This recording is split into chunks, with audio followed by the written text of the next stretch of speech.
Ashraful Alam sir আমার কাছে 1 লক্ষ টাকা ঘুষ দাবি করে। তখন আমি নিরুপায় হয়ে যাই, আমি কান্নাকাটা করি। আমি বলি, স্যার আমার তো টাকা দেওয়ার সুযোগই নাই। এবং ইভেন আমি বলতে বাধ্য হচ্ছে, আমি আমার পা জড়িয়ে ধরি, আমার সে মূল্যতে তখন আমি বাধ্য হয়েছিলাম টাকা দিব। এরপরে এখানে আসলেন, এর আগে যে ওইদুল আলম স্যার ছিলেন, উনি নভেম্বর মাসের 2 তারিখে যশোরে আসছিলেন। ওই দিন আমিও এখানে চলে আসি, স্যারের কাছে টাকা দিব বলে আসি। তখন স্যার বললেন, এখানে আসার পরে ওনারা দুজন ভিতরে আমাকে ভিতরে ডাকলেন।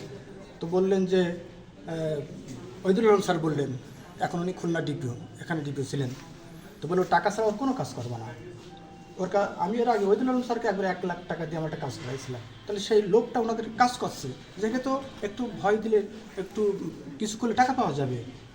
তখন আমি বাধ্য হয়ে ওই স্যারের উপস্থিতিতে আমি 50,000 টাকা দিলাম।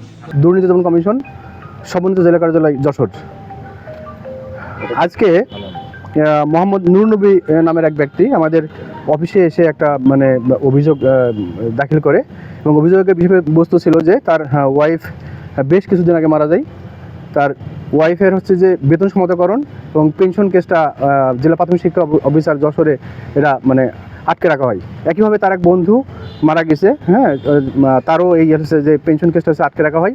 এই ব্যাপারে উনি হচ্ছে জেলা প্রাথমিক শিক্ষা অফিসার জনাব মোহাম্মদ আশরাফুল আলমের সঙ্গে একাধিকবার যোগাযোগ করেছেন। এবং এর আগে উনি যেটা বলেছেন যে উনি এর আগে বেশ কয়েকবার ওনাকে ঘুষ দিয়েছেন।